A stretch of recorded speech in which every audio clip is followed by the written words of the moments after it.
Welcome to Aim in Practice, where we talk about life as a practitioner, wellness in general, and what it means to practice. I'm your host, Jess Reynolds, and in this episode, I bring you the delightful conversation with Mike Stone. He's a passionate massage therapist who has worked with dancers and athletes, corporate clients, you name it, he's done it. Mike shares his experience with working in the circus and the ballet world, where he built a reputation as an expert therapist, and he won the heart of the performers of Cirque du Soleil. It's a really cool story. So listen in and learn how his journey led him to launch his own mobile personal training business and why being different is the key in the fitness and wellness industry. So all right, let's jump in.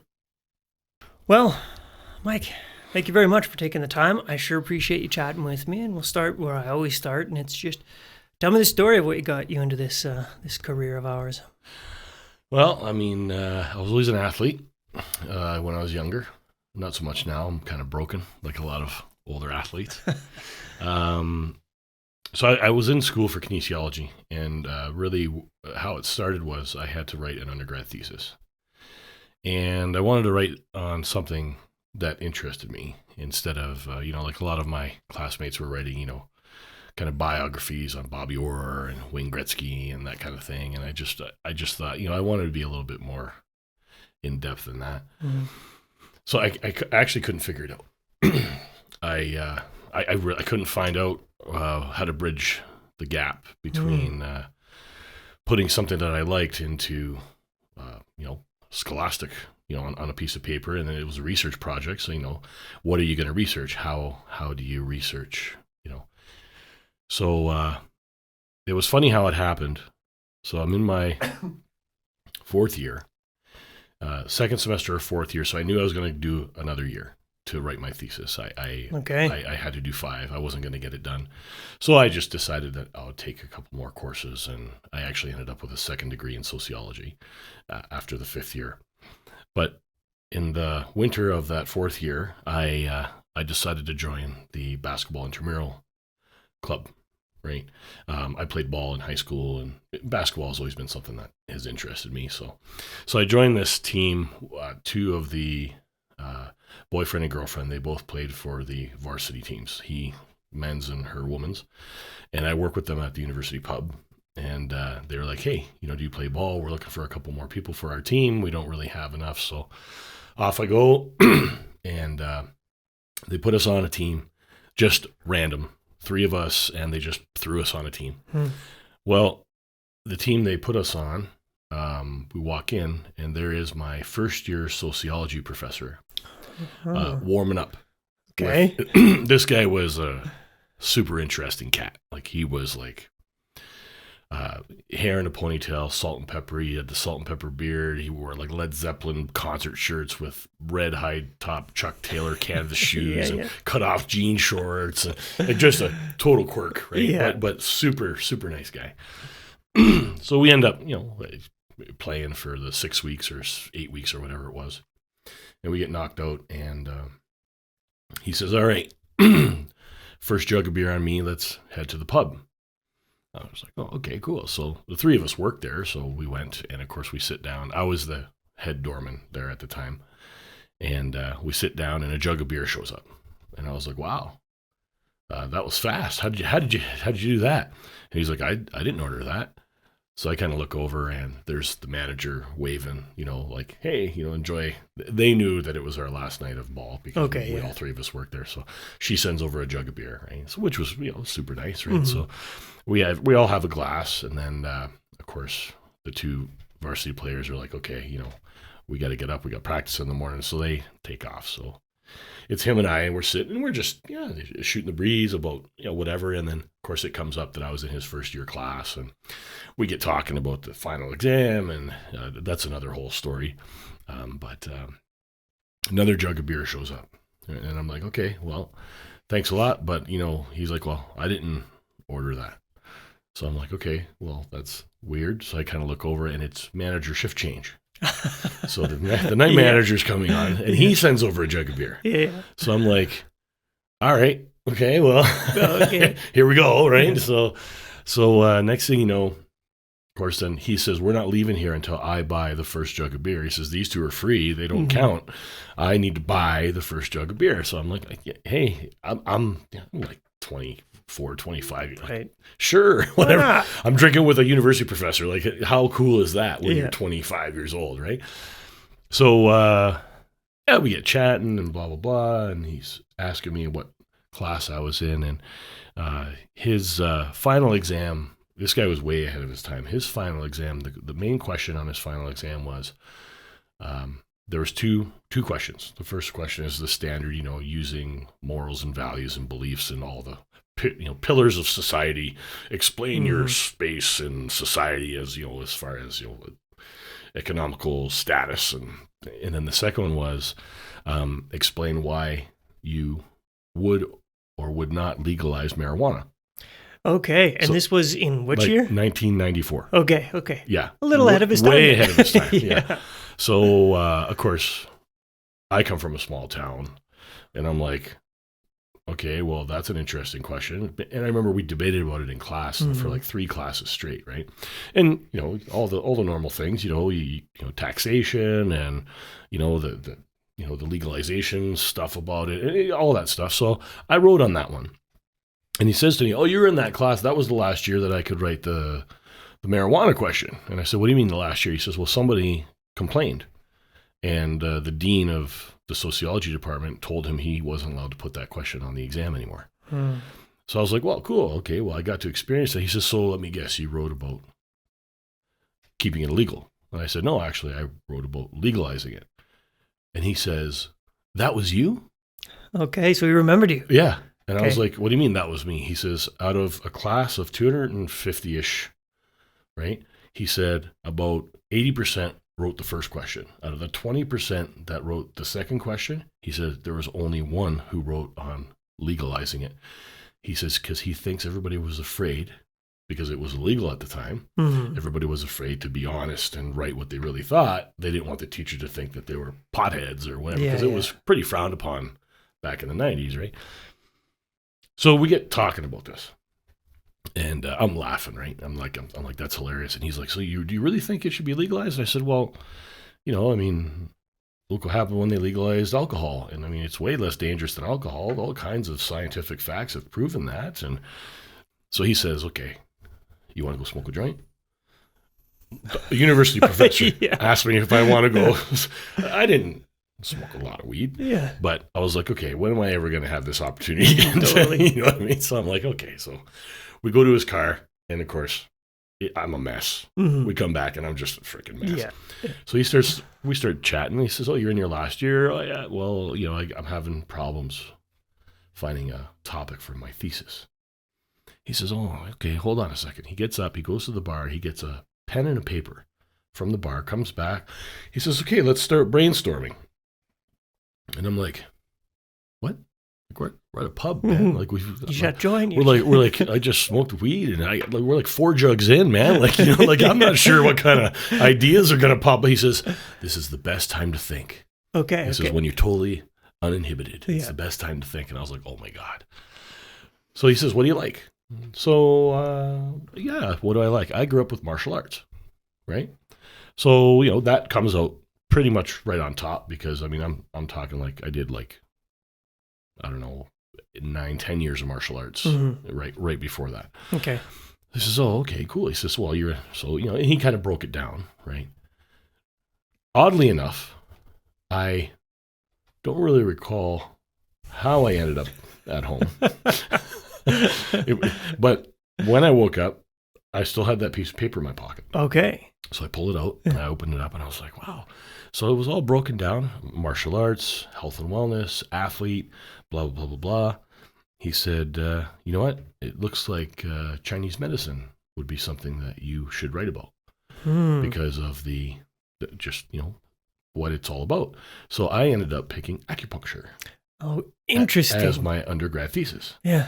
So I wrote the physiological versus the psychological effects of acupuncture on acupuncture patients. That's what my thesis title was. Cool. So what I did was I went to this is in Thunder Bay, Ontario. So I went to one of the local physio places where I knew the physio. He was a buddy of mine who had graduated from kines a couple years prior and then gone into physiotherapy. So he introduced me to their acupuncturist, and I was like, okay, are you okay if we do a survey with your clients, patients, whatever you want to call them? He said, absolutely. So I did a survey, and that's how I wrote my thesis. Well, while researching all this stuff on acupuncture, well, what books do you think? Like, the internet wasn't really even out yet. Okay, so I'm old. Yeah. Right?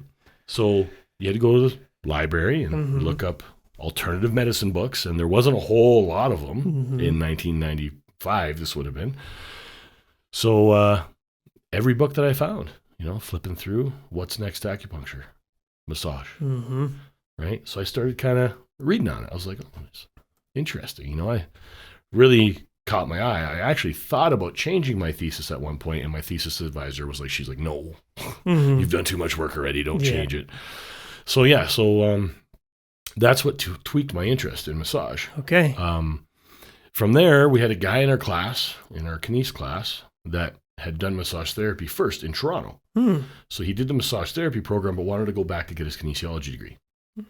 So he challenged a lot of the exams, anatomy, physiology, and all that kind of stuff. But I said, well, he had a massage place set up in his basement. And me and another one of my buddies in class were both looking into massage. And he said, well, why don't you guys come over and I'll kind of show you what it's all about. So he kind of did a quick demo for us, showed us what it was all about, and explained the benefits. And we both got a little bit of a massage. And I was like, well, sold. Yeah. Yeah. So that's when I looked it up. I didn't want to go to school for 2 more years in Ontario. Yeah, fair enough. I had already done 5 years, right? And I was like, okay, another 2 years, and then I'm not going to have a doctor in front of my name. I'm like, yeah, no way. So I ended up coming to Calgary. That's when I moved to Calgary, was to study massage at Mount Royal, and took the 1-year course. And then, of course, when everything changed into the 2,200 hours, I was grandfathered in because I have a kinesiology degree, and that they looked kindly upon that because it's very similar studies, right? Yeah, so that's what kind of got me into it. It was like a combination of sports, holistic, Chinese kind of, it was all kind of, it all just kind of came together, but it took that one guy to help me to kind of meld everything together to be able to help me make the decision on what I was doing, right? So, and when you had that first, like that moment where you're invited over to that guy's house and he was kind of showing you things, was there like an aha moment, or was it such a gradual process that it was just like, oh, you know what, this makes sense? Well, what we started talking about was sports. We're like, this could really be helpful for athletes, like really. And the guy was like, yeah, that's why I came back to do my kin degree, because he wanted to become on a sports team. Well, at the time, in the mid-90s, massage wasn't regulated, number one. Number two, being a dude in massage was like almost unheard of. Yeah. I was one of 2 guys in my entire class of 60. Jeez. Yeah. Okay. And then the other class that was running simultaneously, they didn't have any guys. Yeah. So 2 out of 120, basically. Yeah. So it was a very female heavy, it's health and wellness, right? Yeah. Think of nurses, elderly care, health aides, like it's very female dominated, female dominated, right? And hey, that's cool. But I was like, I'm not looking for the, the spa stuff at the beginning. I was like, okay, I'm a sports guy. Yeah. Spa, whatever. And then I ended up working in a spa. Right? But the spa stuff I found equally intriguing. I was always the guy who, the night before the track meet in high school, I'd burn incense, meditate a little bit just to kind of, because martial arts was a big part of my life, right? Yeah. So, that would be kind of how I did it. Well, when I got into massage, I was like, okay, this sports thing's really cool. The first place I worked, I ended up working with the Jamaican bobsled team. That's cool. Yeah. It was pretty cool. Yeah. These guys were huge. Yeah. I'm talking like massive, right? And I was like, this is really cool. But then I was like, I'm tired. Mm-hmm. That was a big man. Yeah. Like his legs were 32 inches each leg. Whoa. Yeah. Yeah, those are big dudes. Yeah. Yeah. And they'd come in just, reek Mm-hmm. of pot, right? They like hot box in their car in the parking lot. And all four of them come in at the same time, right? Just this big waft. Yeah. The whole clinic just reeked. And at one point after I got to know him, I said to him, I was like, dude, you're a professional athlete. Like, what are you doing? And he says to me, and I'm not going to try a Jamaican accent because I can't. And he says to me, I have to run 30 meters, man. I don't need my lungs. And I was like, touche. Fair point. You got a point. I don't know what to say to that. So yeah. So that was a really cool. That was a really cool part. He was the guy that I treated. He was the guy. He was the 3-man on the '88 team here in Calgary. Yeah. Yeah, so that was a lot of fun. He was a really nice guy. Yeah. Super, super funny. That is awesome. Oh, man, the whole time with him, like the whole 90 minutes, he's just laughing the whole time. Oh, yeah, just a lot of fun. But, yeah, I've seen a lot of different, over the course of, over the course of a long career, you get to see a lot of interesting clients, right? Yeah. Yeah. So, and in myself, I kind of put myself in the position where I wanted to work with athletes. So, you kind of end up meeting, I met the Flames, and, Dave Dickinson's a buddy of mine now because him and I used to train together because his trainer was my best friend. Then he became a massage client of mine, and then we ended up all training together. So it was like when he won the Grey Cup in BC, that was the year that I was massaging him. That's cool. Yeah. So I'm actually responsible for him winning 100%. the Grey Cup. Exactly. No, Without that's how me, it works. it wouldn't have happened, right? Not a chance. I wish I could take credit, right? But yeah. So, it's I love what I do, man. Like I really do. It sounds like it. Man, 26 years. I know one guy who's been in it longer than me. And he's another great guy. He's because I'm a great guy, obviously, but he's a great guy because he loves what he does too. And he's been working at the same spot for like the last 15 years. And he loves what he does. He's happy with what he gets paid. And he just goes and does his thing. What is it that you love about it? You know what? There's a few things. I think first and foremost, I'm a real people person. I'm a very, very extroverted person. So that part of it is really cool to me, right? You get to meet so many kinds of people, so many different walks of life. You get to see so many, it's never the same thing every day, right? If you worked in a clinic, it kind of starts to get boring because, whiplash. Oh, thoracic outlet syndrome. Yay. Yeah. Whiplash, right? So it can be a little monotonous at times, right? I have one of my students who actually just came back to see me. He graduated last summer, and he just came to visit me at work. And he said, man, I'm getting bored already. He says, I wanted to be a sports therapist. I'm working at this clinic. And he says, man, I'm already bored. I'm not even a year in. What am I going to do?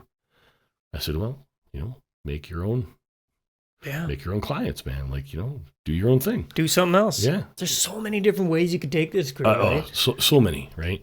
I think I've done everything. Like we said, legally. Yeah. The only thing I haven't done is work on a cruise ship. I haven't done that. Do you want to? Or did you want to? At one point, I was thinking about it. Yeah. Yeah. At one point, actually, I was actually going to go down to Vegas. Okay. So in 2000, I was working with a guy, ex-police officer, super nice guy. We were good buddies. He had a friend who was working down to Vegas. And he said to me, he was just talking to her, and he's like, she makes like $2,500 a month in tips, just in tips. That's not even your pay. And I'm like, okay, so $25,000 a month. If I went down for 6 months, I could make $15,000 just in tips, and that's a down payment on a house, right? Here in Calgary. So I have dual citizenship because my dad is American. Okay. So I was planning on going. Like I had contacted her. She was going to let me stay at her place for a very reasonable amount, and I was going to work as because I was in really good shape at the time. I was going to work as the guy at Caesar's Palace with the yeah. just It was going to be like my part-time job, Yeah. walking around like Caesar, right? I was like, why not? Yeah. I mean, I got nothing else to do, right? Yeah. I might as well get paid for something, right? So yeah, anyway, that was the joke. I hadn't applied for it or anything, Yeah. and I'm not really sure if I would have done it, but that was kind of the standing joke. Yeah. So, I was going to go down. And then, so that was kind of going into 2001 at the beginning. So my plan was by January of 2002, I was going to have everything together. I was going to head down at the beginning of the year, stay for 6 months, and then move back with a pocket full of money. Right? Makes sense. Yeah. And then 9/11 happened. Uh-huh. Yeah. And Vegas shut down, basically. Mm-hmm. And right before that happened, I had met my wife, who was, just my girlfriend at the time. But, still, we had talked about it, and she was like, well, she wasn't really on board with me going down for 6 months. But I'm like, well, hey, listen, I could come back with a good chunk of cash, and we can get our own place. Like, so, the intent was there, but it ended up, it was washed away, right? Mm-hmm. So I never ended up going down, but I was close. Yeah. I was close to getting down there. And then I was close to getting on a cruise ship. So I was working at the Banff Springs Hotel, and one of the girls who worked there, she worked on a cruise ship. She would leave every 6 or 8 weeks for like 2 or 3 weeks or a month. And she would leave and she'd go on the cruise ship, and then she'd come back and they'd have her job for her, and she would work, and then she'd leave, and then she'd work, and then she'd leave. So it was a really cool thing. That's cool. So so her and I were chatting, and she's like, yeah, she says, the only thing you're not going to like is that when you're not massaging, the rules of the cruise ship are, well, number one, you're not allowed to go on deck where all the guests are. So I was like, okay, well, that kind of sucks. Yeah. Because I'm on a cruise ship. Yeah. Right? They had their own deck. I guess the staff had their own deck. This is number two, when you're not doing work as basically your primary position, you're required to do a secondary job. And most of the time it's like swabbing the deck or doing the weight room or, selling tickets at the movie theater or like some sort of nominal. And I was like, you know what? I'm not really sure that I'm interested in that. Like, the massage aspect of it didn't draw me enough to sell the other aspect of it. So I was like, I think I'm good. Yeah, I'm good. Yeah. So I just ended up staying, and then, I moved back to Calgary, and so I was just here after that. Yeah, the cruise ship idea never really appealed to me either, for all the same reasons, and just for everything I've heard about it. I mean, some people love it, but it doesn't really strike my fancy, I don't think. It's, from all the things I've heard about it, you like, they give you a really small room, like you basically only sleep in your room. Like it's like really small. Yeah. Like apparently some of the people get really claustrophobic. That's how small it is. So I was like, well, you know what? I would have given it a try maybe once, but again, I was like, I'm good. Yeah. I'm at the Banff Springs Hotel. I mean, how much better can it get than this? It really can. I don't know. I massaged a bunch of guys on the movie. You ever see Mystery Alaska? Yeah. They shot that in Canmore. Oh, cool. Yeah. So the one guy, what was his name on the show? Anyway, he was the guy on the show who was a little promiscuous. He came in and I massaged him, and then the one guy I worked with, he used to go up to the main room, the what's it called, presidential suite, and massage Burt Reynolds, because Burt Reynolds stayed at the Banff Springs Hotel, so he was there. So I saw him a couple times. That's cool. Yeah. But I never met him, but I saw him a couple times. Yeah. So it's just stuff like that, right? Putting yourself in the right spot. Yeah. I've been kind of lucky too. I mean, we make our own luck, I think, in this industry. I mean, right place, right time. Yeah. I worked with the ballet for 20 years. From there, Cirque du Soleil called me. They wanted somebody who worked with artistic athletes. And he saw on my Instagram that I posted some stuff about the ballet. And that's what made him contact me. So I ended up working with Cirque du Soleil when they were here, the last time they were here. They're coming again in August, I believe. I've been in contact with them. I might be working with them again. Nice. Yeah. Nice. But boy, that blew me away. That blew my mind. I bet. And it wasn't just the athletes. and watching the incredible feats of strength and flexibility and balance, and like that was a huge part of it. But dude, I was in the circus. I was in the circus. Yeah. Like I have a there's a thing on my Instagram. I posted, okay? So all they gave me was a curtain. Okay? These guys don't care. Yeah. Half of them walk around half naked the whole time I'm there anyway. Yeah. None of them care, Yeah. right? And you know what? You have to know your audience. Mm-hmm. Like when I worked the ballet, same thing. You know, they come in and they just take off their stuff right in front of you, and it's like you get on the table and you stay professional and you do your thing. Yeah. Right? Easy. A lot of therapists wouldn't be able to handle that though. They wouldn't know what to do. Like they would lose their minds, right? Because we're taught so intensely that if somebody's naked, man, you're going to go to jail. Yeah, basically. Right? Yeah, that's it. Mm-hmm. And hey, that's a good way to I think approach it's it. probably the best way to right? teach somebody. Exactly. Yeah. But when you're working with athletes, it's a different ballgame. Yeah. Yeah, totally.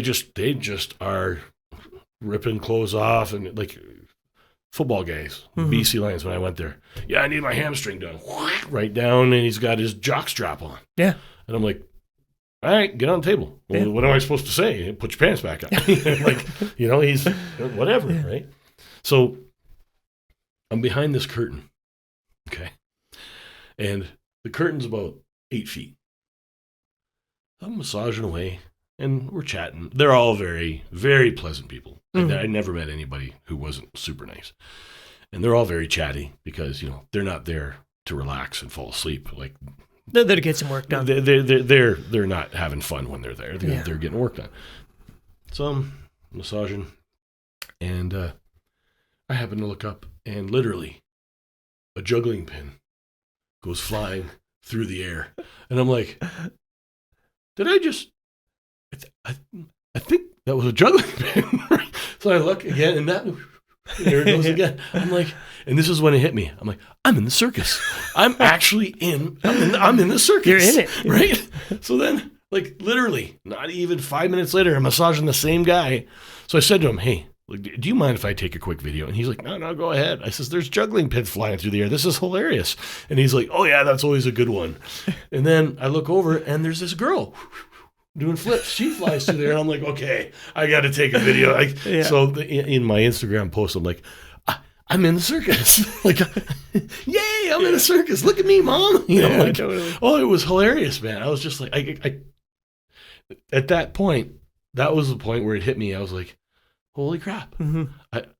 Really? Yeah. I'm really in the circus. Like, didn't even Cirque du Soleil. It's the circus, but it didn't hit me like, and I walk in, I'm in the big top, right? But I'm in the backside. The big top in the front, and then they have the one in the back, right? And I walk in, and I'm like, hey, man, what's happening?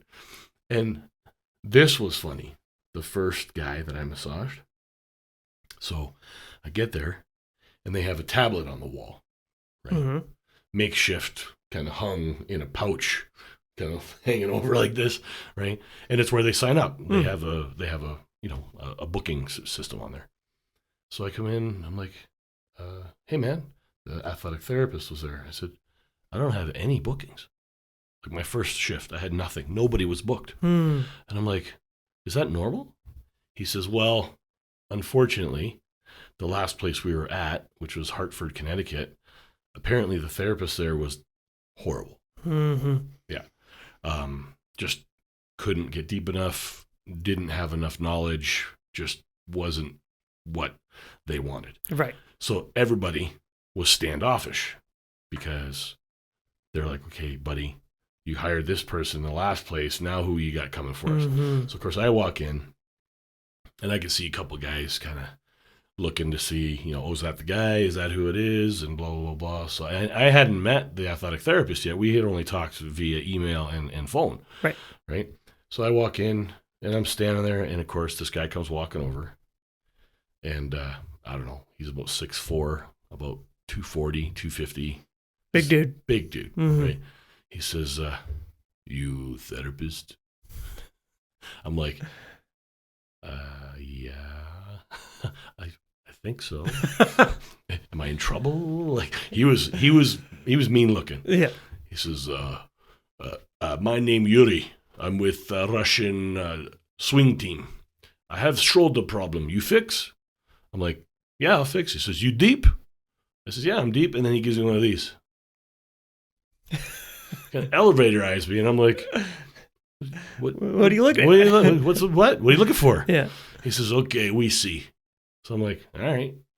So, of course, I'm not one of those therapists that goes, oh, challenge accepted and tries to hurt somebody. That's not my thing. I know I'm strong. I've been doing it for a long time. Yeah. I'm over 200 pounds. I can lean in. Like, you know what I mean? Like, it's not nothing to prove. It's not a challenge. Exactly. Yeah. It's not a challenge for me anymore. I can, whatever, man. But, he wanted a deep massage. I said, okay. So I said, well, what's the problem? He says, I'm not sure. So, of course, I start working on him. I find out, it's his rotator cuff, obviously, right? Rotator cuff, the guy who works on the swing team, he catches people all the time, and he's flying through the air, and he's swinging the swing. It's like, yeah, that makes sense. So I give him the treatment. I see his feet. He's doing the flutter kick, He's not saying anything, but I can see his feet dancing a little bit. And I'm like, pressure okay? Oh, da. He kept saying, da. So he gets off the table. He goes, you pretty strong. I says, well, thank you. I'm glad you approve, right? He walks away. He goes into the dressing room, and out comes a lineup of people. Literally 10 people, all on the Russian swing team, all coming and signing up on the thing. So it just took one person, right? Because they all, they send the biggest guy, of course, the biggest, scariest guy, right? Yuri, right? I mean, like, dude, really? Like, I almost shit my pants. Like, it's like, dude, like, I'm supposed to be giving you a massage here. This is an intimidation factor, right? But that was really cool how he went back and everybody just came out to sign up. And then, of course, it just snowballed from there, right? And then the next day, I never had a space. The entire 5 weeks they were here, I never had a space open. I mean, that's kind of the name of the massage game to begin with, isn't it? Like it is word of mouth. It's you do a good job with a couple people and they spread the word. And I mean, that's just evidence on a micro scale of what it's like in this industry. Exactly. For the entirety of it, yeah. It's funny because this is what I'm teaching in class right now. We're doing business and marketing and advertising strategies and stuff like that. And I keep telling them, word of mouth is your strongest way you're ever going to market yourself. Well, how do I do that? People, healers tend to be a little bit more not as, in your face to sell, quite passive when it comes to selling. We don't really talk about ourselves a whole lot, right? We're not like, look how good I am. It's kind of exact opposite of what we're trying to do in life is, right? So I know a lot of my students are just like, I'm not comfortable with that. I don't want to tell people I'm the best. And I'm like, well, are you the best? And they're like, well, yeah. I said, okay, well then show them.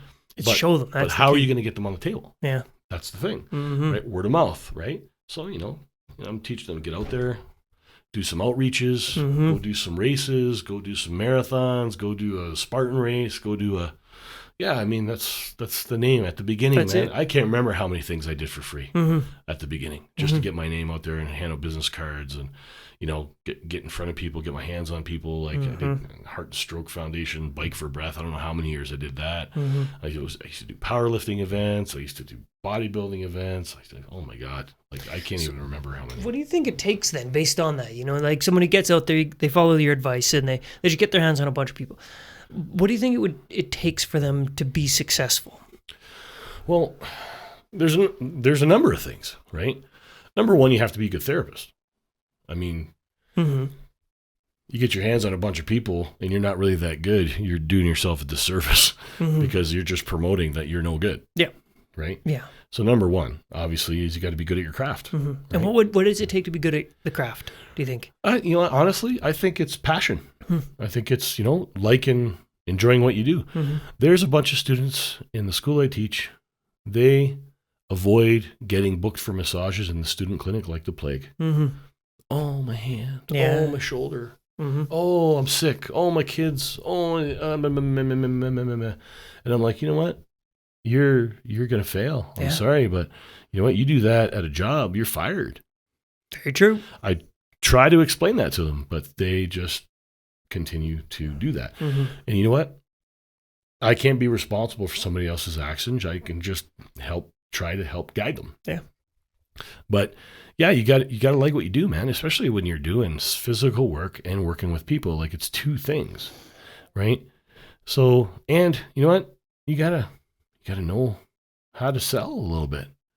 Unfortunately, it's like, a lot of people are like, I didn't get into this for sales. And I'm like, yeah, but that's what it is. That's just the truth of it. It's a service. It's a service. It's like selling, a car tune-up or anything else that's a service. It is, yeah. Right? Personal training, like detailing, right? Grass cutting. Yeah. Like, you it's all, sell it. Yeah, exactly. Well, what makes you different than anybody else? And that's what the question is. What, what's his name off of Shark Tank? What's the proprietary? How is that proprietary? How are you different from everybody else? So that's why I started my mobile business. Yeah. Because so I started my mobile business in 99. Okay. And the first client I ever had, I was working at a place and he used to come there. And he says to me, sorry, he's like, he was a regular of mine. And he says to me, dude, it's -40 out. It was like middle of February, and it was -40 out. He says, I don't want to go out there and climb into my car. He's like, I'm gonna ride home like this, and by the time I get home, the whole massage is gone. Yeah. Like, and the muscles are already back to where they were. He says, would you ever come to my house? I was like, I never thought of that, but I have a table that folds up. So yeah, sure. He says, okay. He gives me his card. He says, why don't you give me a call and we'll set something up. So he asked me, okay? Okay. So, no breach of contract. No. Right? Now, so, yeah, so he ended up being my first mobile client, right? Well, as it turns out, he sat on the board of directors at the Alberta Ballet. That's that entry. I get it. That's how I ended up with the Alberta Ballet. His best friend had just moved here from Montreal. Well, I guess in 2003. So 4 years later, his best friend moved from Montreal and became the artistic director of the Alberta Ballet. So what he did was he gifted him a massage from me as a welcome to Calgary. So I went to his house and I massaged him. And while I was massaging him, I said, so who's taking care of the dancers? And he's like, nobody. I said, well, don't they have coverage? He says, oh yeah, they all have coverage. They're just up to them to go and get their own stuff. So I said, well, why don't, did you like your treatment? He said, yeah, it was great. I said, well, why don't I take care of the dancers? He says, sure. So he gave me the number of the guy to contact. And I said, hey, Jean told me to call you. He said, all right, come in. So I came in and I started massaging the ballet. And actually, I started that program. I was the first one to work with the ballet. They never had anybody before me. Oh, interesting. Right? And then, of course, 20 years later, now one of the bigger companies has the contract with them, right? Because I took a leave of absence when I had 2 kids, when I had my kids, because, it's like 5 nights in a row, and it was all free, right? It was all volunteer, right? But, they would sign photos and take pictures, and so I got all of the swag and stuff. Yeah. Which is, nice if I had a clinic to put it up in, right? But I don't. But it's all sitting there. But, yeah, so when I took the leave of absence, they went looking elsewhere because they didn't have anybody, and that was fine. And then I came back like 6 years later and just worked kind of independently with that company. Cool. Yeah. And then just last year, they kind of decided to go a different direction. Jean had retired. The artistic director that I knew had retired. And of course, the new guy, that's what they usually do, just like a general manager of a hockey team. They just fire everybody and bring everybody they know. Start scratch, yeah. So that's pretty much what happened. So, yeah, and that's fine. I mean, I was with them for 22 years. Yeah. Like, That's a good run. It was, and I used to get free tickets. So, I had, for years, me and the family, we'd go to the ballet. And then, it was cool. Yeah. The kids loved it. The kids both danced ballet, so it was cool, right? That they danced at the school, and then they came, and then they'd come backstage and they'd meet the dancers and the whole thing, right? So they it was kind of cool. So yeah, so that was a nice little run there. Yeah. Yeah, I got to meet Travis Wall through them. Do you know who Travis Wall is? No. Do you know the show So You Think You Can Dance? Yeah. He was the runner-up of the first season, Uh-huh. and now he's a choreographer on the show. He came to Calgary with his dance company called Shaping Sound, and he brought 6 winners from So You Think You Can Dance, and I ended up treating the whole crew. Yeah, so it was kind of cool. I got a photo with him. I treated him twice while he was here. Nice guy. Yeah, but kind of famous, I guess, for being on TV and being a dancer and that kind of thing. So, but I met him through the Alberta Ballet because that's who invited him to come, right? They invite all these other dance companies to fill in the gaps where they're not dancing. Yeah, so they always made it pretty cool. It was always a interesting season of stuff. Yeah. And during that time, were you running your mobile massage all the time? Yeah. And so one thing that you said at the beginning was, when you first got into this, there were no men doing it, right? So there were no men. And then by the time you hit early 2000s, there was probably more men in it. But nevertheless, in fact, I'm certain that there was still a fairly low population of men versus women. And then doing mobile. How did you navigate that as a male in a predominantly female-dominated environment? How did you manage maintaining a mobile business and, make sure people knew that you weren't some weirdo who wanted to come into their house? A lot of it was word of mouth. Yeah. Okay. It was, friends of friends, friends of clients. For a long time, between 2002 and 2008, I ran corporate health and wellness. So I actually ran the personal training exercise classes at the Forzani Group. Okay. At their head office where they had a fitness facility. I ran the Penn Growth program, and I ran the New Alta program. The New Alta one was more like proper lifting, because it was a warehouse. So it was like, how do you lift off the ground? How do you lift over your head? And that kind of thing. So and then, of course, when you do stuff like that with corporations, you get a really big exposure very quickly, right? So, with the Forzani Group, a lot of my massage came from my personal training class because I ran classes. And then from there, I met the CEO, and he hired me as his personal trainer.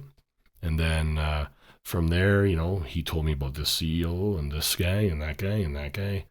And it just kind of snowballed. And then we ended up doing a Biggest Loser challenge between a couple of the companies, Canadian Tire and the Forzani Group, because they're almost owned by the same company at that point. Yeah, so it was kind of fun. And then he donated a trip down to Palm Springs was the main prize. Cool. So of course everybody signs up, and it's a big thing. Everybody's in each other's face, and so it was really fun. And then of course from there we started doing massages on site. So we'd have a massage day. I'd bring in a female and myself, and we'd do massage for a Wednesday, just from 10 o'clock right through till 7 o'clock at night, and we'd be fully booked. Yeah, they just had to give us a couple empty offices. And it sounds like you built your business really just through doing the work, not so much through asking for it and really working hard on building it. It was just you put yourself out there, you tried a bunch of things, and over doing that for a bunch of years. It was definitely. I grew up on a farm, so that's just all I know, man, is put your head down and plow away, and hopefully you hit some gold at some point. And it's been up and down, right? Those Forzani years, the company was making really good money. And 2008 hit, right? Everything changes, of course. And all three of my major contracts dropped their contracts all within the same week, and that was the week my son was born. Oh, that's stressful. Yeah. So for the next year, I struggled trying to find work anywhere. I almost became a UPS driver because that's how hard it was to find. And then an old friend of mine was opening a chiro clinic. So I said, hey, man, it's right down the street for me. Let's partner up. And he hired me as a massage therapist. I worked there for a year, and then I ended up being recruited to a doctor's office those collaborative healthcare clinics. So I was there for 6 years, which was kind of nice. Salary position, it wasn't massage, it was personal training, so it was a little easier. Yeah. And then I ran my mobile massage on the side. I'm trying to rebuild it in 2008 when they finished their contracts. Everybody working for me grabbed the clients and ran for the hills. Yeah. So it was it is what it is. It's business. It happens in this business all the time, right? You leave somewhere and the clients want to follow you, and the people say you can't, and it's actually against the law for them to say that. Yeah. And, it's like it's in the contract. Well, that doesn't mean it's legal. You can put anything in the contract, like it doesn't matter. So, I try to teach my students that too. Yeah. Like, look, you got to know your rights. So with that, you teach, and you have been teaching for quite a while. Yeah. If we were to sort of summarize, so somebody's just finishing school, you've been with them for a while, and you're like, what is like the most important or powerful advice you could give a new practitioner in order to succeed? What do you think that would be? Let's see. What would it be? You know what? I honestly believe that just be true to yourself. I know it sounds cliche and blah, blah, blah. But honestly, you're never going to be successful in anything unless you actually believe that you're good at what you do and you enjoy what you do, right? I know guys who work at the bank who hate their job. They hate it. Yeah, they're making lots of money, but their life is garbage. Like they hate going to work. Like, and it's so stressful. And I hear them talking about, oh my God, I got to go to work tomorrow. This sucks. But I like driving around, going to people's houses, checking out what kind of house they have, and dogs and cats and kids, and you never know what you're gonna get, right? So that's how I feel I became semi-successful. Was just enjoy what you do, and ask people to share your name with others, right? There's thousands of massage therapists in Calgary. Like, there's so many, right? I always say it's either you got to find a good location. Yeah. Like, you got to go somewhere where there's high traffic, or where there's a huge need. Get it? Need. Oh, bazing. But that's the thing, though, right? Is that you find a place that needs a massage clinic, and you're there for a year, and then all of a sudden, you got 5 others. Massage Heights moves in, Massage Attic moves in. You got Lola's Massage and Spa. You got a hair place that all of a sudden now has a massage therapist. You got it's like it's like food places. Yeah, like it's becoming so everybody wants to be their own business. And over the last 10 years for sure. Well, I think Alberta went from like 10 schools to we're up in the 50s now for massage schools. Over 50 massage schools in Alberta. Yeah, well, that's being fixed. Yes. There's a big movement from the government right now that's happening. Interesting. I didn't know about this. Yeah. Cool. Yeah, they're auditing a lot of the schools. Oh, goody. And a lot of the schools are being found guilty of fraud. So basically what they're doing is they're taking students from, ESL students and getting student loans from the government and student loans, and then they give them a certain amount of the student loan as a scholarship, and then they just don't go to school. And then they get graduated. And they graduate them. Like I heard a story.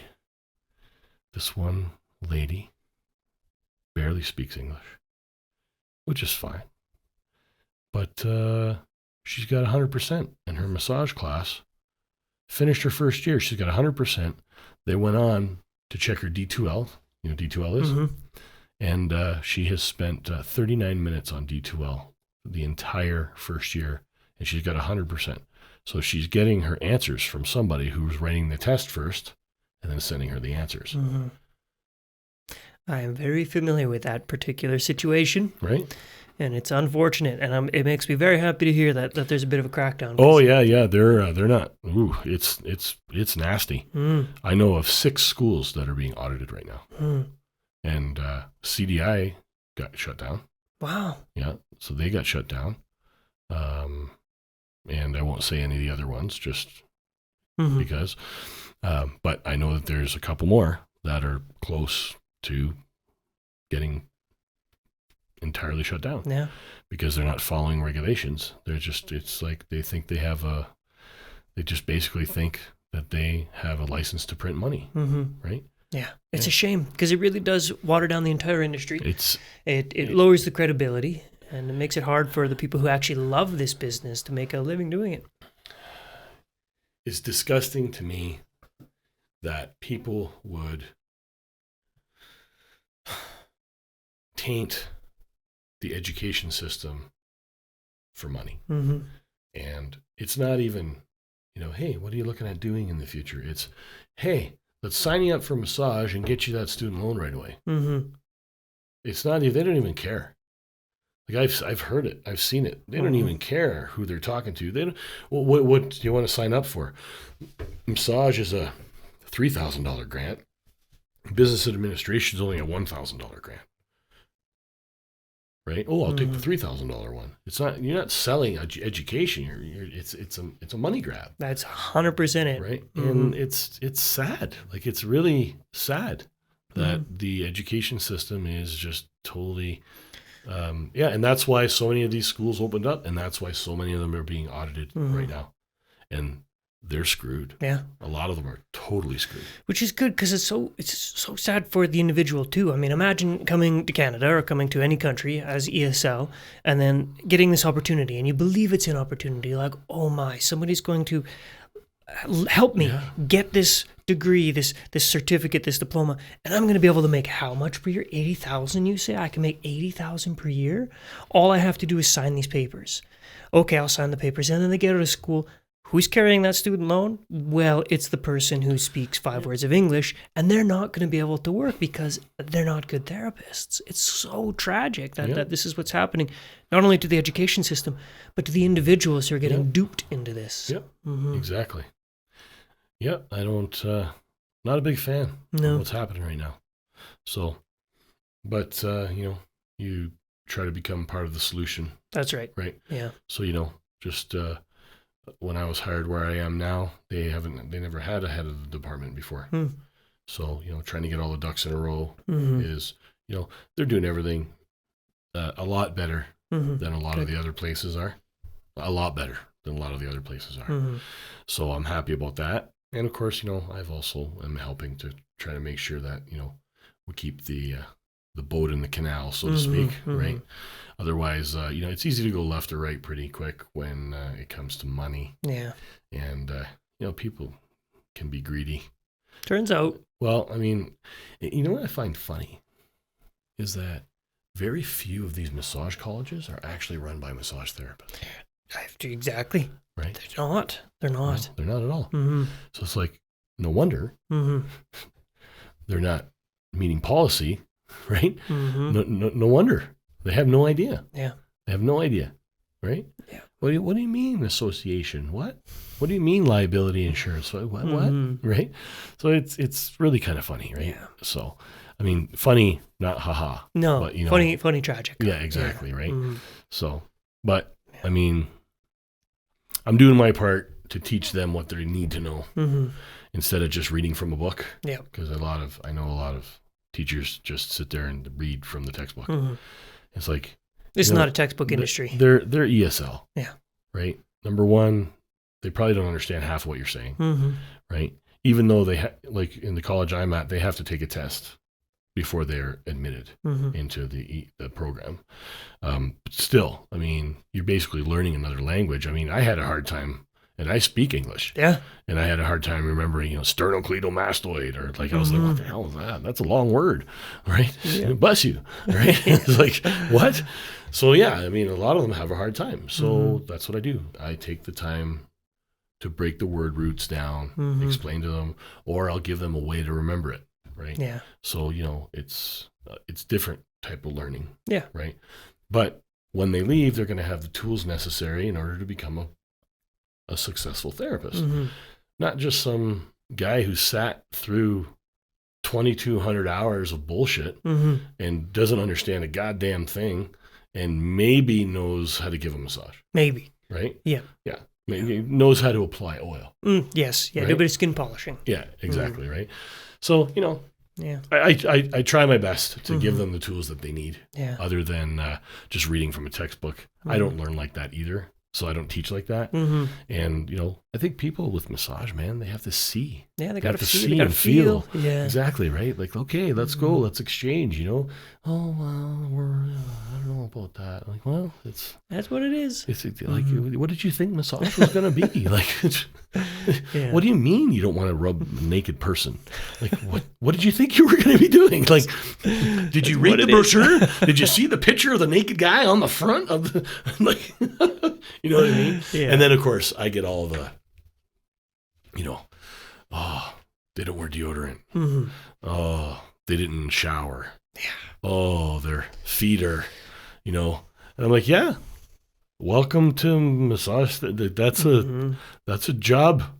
That's part of the job, man. That's what the it is. Job hazard, right? Yeah. I mean, were you complaining when the man who came in, who was buff, took his shirt off? Were you upset about that? Right? Oh, well, no, that's what they should all be like. I'm like, oh, okay, well, Sure. you're living in a dream world.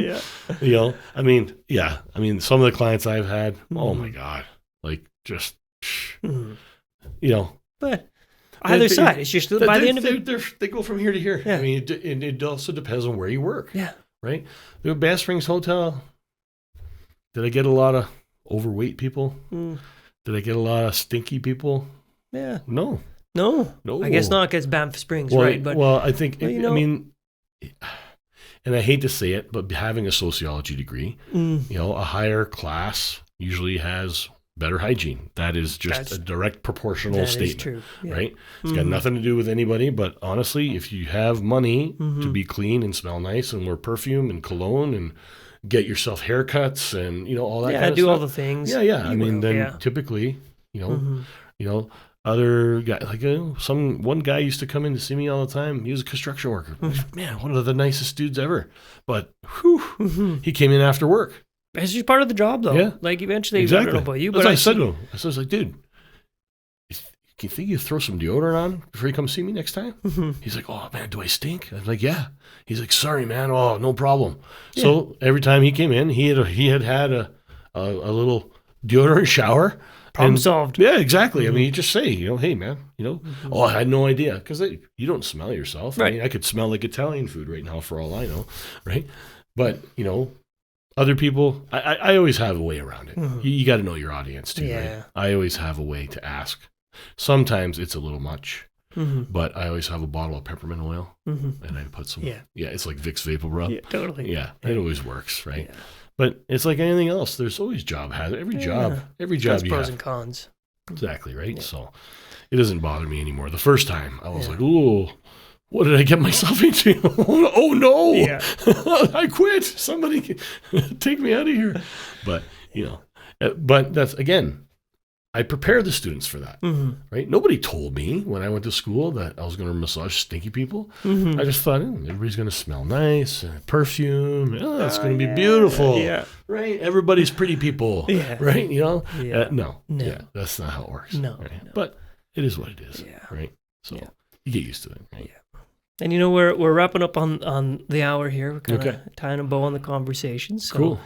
I think that's a great place to wrap it up. Awesome. Yeah. Yeah. Cool. Awesome. Well, I sure appreciate your time. Yeah. Of course, that was an hour? Yeah. Oh, wow. Boom, just like that. Just like that, eh? And no beers or anything. Awesome.